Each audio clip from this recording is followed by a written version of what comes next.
ஹல்லேலூயா, ஆமென். நான் முடியாது அப்படின்னு நான் நினைக்கும் போது என்னை கொண்டு எவ்வளவு பெரிய காரியத்தை வேணாலும் என் ஆண்டவரால் செய்ய முடியும், செய்ய முடியும்.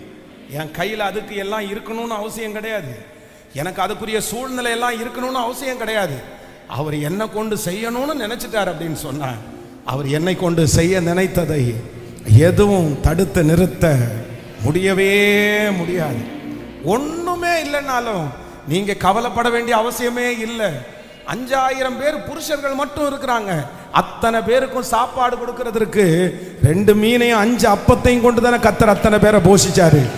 என் தேவன் 12 கூட நிறைய மிச்சம் எடுத்தார்ல, உங்களுக்கும் எனக்கும் ஆண்டவர் ஏன் செய்ய மாட்டாரு? ஆமென்.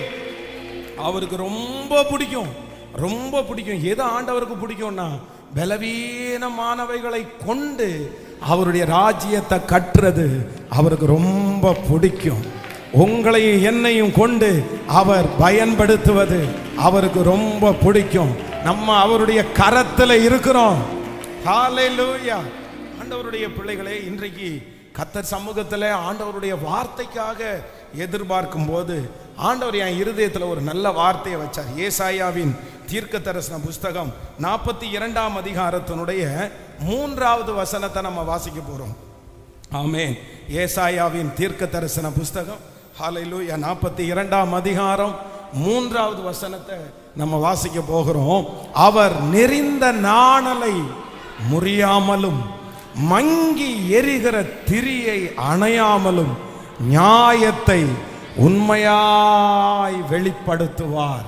கர்த்தருடைய பிள்ளைகளே, இன்றைக்கு இந்த 23வது நாள் ஆண்டவர் நமக்கு கொடுக்கிற ஒரு நல்ல வாக்குத்தத்தம் என்ன அப்படின்னு சொன்னா, அவர் நெறிந்த நாணலை முறியாமலும் மங்கி எரிகிற திரியை அணையாமலும் நியாயத்தை உண்மையாய் வெளிப்படுத்துவார். அவர் நெறிந்த நாணலை முறியாமலும் மங்கி எரிகிற திரியை அணையாமலும் நியாயத்தை உண்மையாய் வெளிப்படுத்துவார். ஹல்லேலூயா. விசேஷமா இந்த வசனம் ரொம்ப ஆறுதலான ஒரு வசனம். வேதம் சொல்லுது, நான் ஆராதிக்கிற ஆண்டவர் அவர் நெறிந்த நாணலை முறியாதவர். பொதுவா இந்த நாணல் அப்படின்றத நீங்க நிறைய ஆத்தோரங்களில் நீங்க பார்க்க முடியும். இந்த நாணல் என்கிற செடி ஆத்தோரங்களில் நிறைய இருக்கும். இந்த செடி என்ன அப்படின்னு சொன்னா, நம்ம எல்லாம் பார்க்கிற செடி கிட்டத்தட்ட ஒரு 6 அடி உயரத்திற்கு வளர்ந்திருக்கிற செடியை நம்ம பார்த்துருப்போம். ஆனா சில நாணல் செடி பார்த்தீங்க அப்படின்னா 20 அடி உயரம் வரைக்குமே இந்த நாணல் செடி வளரக்கூடிய சக்தி இருக்கிறது. இந்த நாணல் அப்படின்றது சாயக்கூடிய தன்மை இருக்கிறது. அப்படின்னா காத்தடிக்கும் போது இந்த நாணல் ரொம்ப லீனா இருக்கிறதுனால இந்த நாணல் ரொம்ப சாஞ்சும். ஆனா இந்த நாணல் நிறைய இடத்திற்கு பயன்படுத்தப்படுது. அப்படின்னா பாய் செய்யறதற்கு, கூட செய்யறதற்கு, நிறைய காரியத்திற்கு பயன்படுத்துறாங்க. ஆனா இந்த நாணல்லையே நெறிஞ்ச நாணல்னு ஒன்று இருக்குது. அப்படின்னு சொன்னா இந்த வண்டு பூச்சி எல்லாம் பார்த்தீங்கன்னா இந்த நாணலுக்கு உள்ள போயிடுச்சு அப்படின்னு சொன்னா அந்த நாணலுக்குள்ள ஒரு பெரிய ஓட்டை போட்டதுனால அது நெறிஞ்சிரும், வெயில் பட்டு நெறிஞ்சிரும். அந்த நாணல் காத்து அடிச்சிருச்சு அப்படின்னு சொன்னா அந்த நாணல் பார்த்தீங்கன்னா சாயாது, முறிஞ்சிரும். அப்போ சாய்கிற நாணலை கூட யூஸ் பண்ணிக்கலாம். ஆனா முறிகிற அந்த நாணலை யாருமே பயன்படுத்த முடியாது.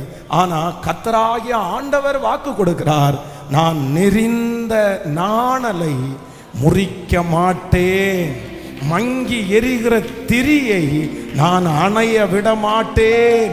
இன்றைக்கு இந்த சத்தத்தை கேட்கிற யாரோ ஒருத்தர் நீங்க நெறிஞ்ச நாணலை போல இருக்கலாம். அப்படின்னா ஒரு சின்ன காற்று அடிச்சாலுமே நீங்க முறிகிற அளவிற்கு உங்க சூழ்நிலை இருக்கலாம். பாஸ்டர், நான் ஒரு பச்சையான நாணல் அல்ல, இல்லைன்னா நான் ஒரு காஞ்ச நாணல் அல்ல, நான் நெறிஞ்சிட்டேன். நீங்க இந்த வார்த்தை உங்களுக்கு நிறைய பேருக்கு தெரியும்னு நினைக்கிறேன். நம்ம பாருங்க, அந்த விவசாயத்துல இருக்கிறவங்க எல்லாம் எந்த பொருளா இருக்கட்டுமே, எந்த பொருளா இருக்கட்டும், பச்சையா இருக்கும்போது அதுல ஒரு பலன் இருக்கும். அதுக்கு நேரத்துல காஞ்சதற்கு பிறகு பாத்தீங்கன்னா அதுல ஒரு பலன் இருக்கும். ஆனா அதே நேரத்துல அந்த பொருள் நெறிஞ்சிருச்சுன்னு வச்சுக்கோங்களேன், அந்த தன்மையை விட்டுருச்சுன்னு வச்சுக்கோங்களேன். நீங்க நிறைய இடத்துல மரங்களை பார்ப்பீங்க. அந்த மரம் வந்து பச்சையான மரத்துக்கு ஒரு பலன் இருக்குது, காஞ்சதற்கு பிறகு அந்த மரம் அதோட பலன் ஆகும். ஆனா சில மரங்கள் பார்த்தீங்க அப்படின்னா உள்ளுக்குள்ள நிறைய இடத்துல வெடிப்பு விழும் பாருங்களேன். அந்த வெடிப்பு விழுந்த மரம் வந்து பிளக்கிறதற்கு விறகுக்காக பயன்படுத்துறது அதுக்கு ரொம்ப ஈஸி. அதுதான் நெறிஞ்ச நாணல். வேதம் சொல்லுகிறது, நீ அதுவும் ஒரு சாதாரணமான மரம் அல்ல, நாணல். நாணல் இருக்கிறதுலே ரொம்ப பலவீனமானது. இந்த சத்தத்தை கேட்கிற ஆண்டவருடைய பிள்ளையே, நீங்க இந்த சூழ்நிலையில தான் நீங்க கடந்து வரலாம். பாஸ்டர், கர்த்தர் என்கிட்ட தான் இந்த வார்த்தையை பேசுறாரு. நான் ஒரு நெறிஞ்ச நாணலை போல இருக்கிறேன். ஏற்கனவே நான் பலவீனமானவன், ஏற்கனவே என்னால ஒண்ணுமே பண்ண முடியல. ஆனா இப்போ நாட்கள் தாண்ட தாண்ட தாண்ட நான் ரொம்ப நெறிஞ்சிட்டேன். ஆனா என் மேல காத்து பலமா அடிக்குது, என் மேல பிரச்சனை அதிகமாய் கடந்து வருது. நான் முறிஞ்சிருவனோன்னு எனக்கு பயமா இருக்குது, நான் நிற்க முடியாதோன்னு எனக்கு பயமா இருக்குது, எனக்கு கொஞ்சம் கூட பலனே என்கிட்ட இல்லை. ஆனால் கர்த்தராகிய ஆண்டவர் இன்று நமக்கு திருவிழம் பற்றுகிறார். அவர் நெறிந்த நாணலை முறியாத கர்த்தர், நெறிந்த நாணலை முறியாத கர்த்தர். எவ்வளவு பெரிய காற்று அடிச்சாலும், எவ்வளவு பெரிய பிரச்சனை வந்தாலும் கர்த்தராகிய ஆண்டவர் இன்று வாக்கு கொடுக்கிறார், இல்ல உன்னை நான் முறிகிறதற்கு நான் ஒப்பு கொடுக்க மாட்டேன். கர்த்தருடைய கரம் அந்த காற்றுக்கு விரோதமாய் நிற்கும், அந்த பிரச்சனைக்கு விரோதமாய் நிற்கும். உடம்பிலையும் பலன் இல்லை, மனசுல பலன் இல்லை, நிற்கிறதற்கு பலன் இல்லை. ஆனால் கர்த்தர் வாக்கு கொடுக்கிறார், அவர் நெறிந்த நாணலை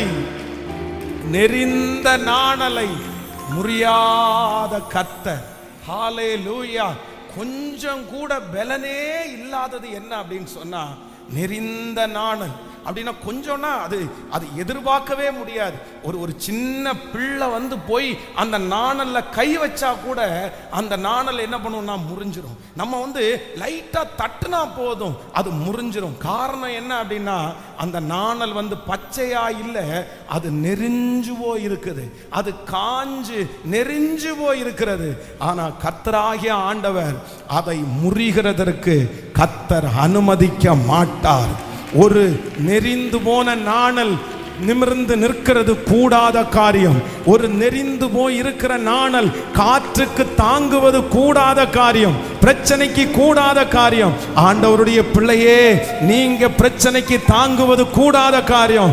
ஆனா கர்த்தர் வாக்கு கொடுக்கிறார், இந்த நெறிந்த நாணலை கொண்டு மோசே என்கிற ஒரு மிகப்பெரிய தேவனுடைய ஊழியக்காரனை நாணல் பெட்டி பாதுகாத்தது போல இந்த நாணலை கொண்டு கர்த்தர் பெரிய பெரிய ஊழியர்களை, பரிசுத்தவான்களை சுமக்கக்கூடிய பலனை கர்த்தர் தருவதற்காக எல்லாரும் கரங்களை தட்டி கர்த்தருக்கு மகிமை. ஹல்லேலூயா, ஹல்லேலூயா. அவர் நெறிந்த நாணலை முறியாமலும், அடுத்த வசனம் ரொம்ப அழகா சொல்லுது, மங்கி எரிகிற திரியை அணையாமலும் இருக்கிற கர்த்தர். தமிழ்ல வந்து பாத்தீங்க அப்படின்னு சொன்னா மங்கி எரிகிற திரின்னு தமிழ் வேதாகமத்துல கொடுக்கப்பட்டிருக்கிறது. ஆனா ஆங்கில வேதாகமத்துல நீங்க பார்த்துட்டீங்கன்னா அது அப்படி சொல்லல. என்ன அப்படின்னா இந்த நம்ம வீட்டுல பத்த வைக்கிற விளக்கு, மெழுகுவர்த்தி இதெல்லாம் கடைசி முடிஞ்சதுக்கு அப்புறம் அணைகிற டைம்ல வந்து ஒரு புகை வரும் பாருங்களேன். அப்படின்னா லைட்டா ஒரு தீ மட்டும் இருக்கும், ஆனா அதுல புகை வந்துட்டே இருக்கும். அந்த புகை வந்துச்சுன்னாலே நம்ம உடனே நினைச்சிட வேண்டியதான் அது என்ன பண்ண போகுது, அவ்வளவுதான், அது வந்து செத்து போக போகுது அப்படின்னு அர்த்தம். அப்படின்னா அந்த ஸ்மோக் வரும்னு சொல்லுவாங்கல்ல, அந்த புகை வர்றது. அப்போ ஆங்கில வேதாகமம் சொல்லுகிறது, நம்முடைய தேவனாகிய கர்த்தர் நெறிந்த நாணலை முறியாமலும் மங்கி எரிகிற திரி. அப்படின்னா ஆல்ரெடி 99% டெத்து, அவ்வளவுதான், இனி 1% தான் இருக்குது. அப்படிதான் உலகத்துல சொல்லுவாங்கல்ல, வெறும் உயிர் மட்டும் ஊசலாடிட்டு இருக்குது, ஒன்னும் இல்ல. சிலர் சொல்லுவாங்கல்ல, நான் நடபணமா அடைஞ்சிட்டு இருக்கிறேன் பாஸ்டர், எல்லாம் என்ன விட்டு போயிருச்சு, இந்த உயிர் மட்டும்தான் எனக்குள்ள இருக்குது, என்னை கொண்டு ஒண்ணுமே பண்ண முடியாது. ஆனா கர்த்தர் மட்டும் இன்றைக்கு உங்களுக்கும் எனக்கும் வாக்கு கொடுக்கிறார், அவர் நெறிந்த நாணலை முறிக்க மாட்டார். மங்கி எரிகிற உங்க திரியை கர்த்தர் அணைக்க மாட்டார்.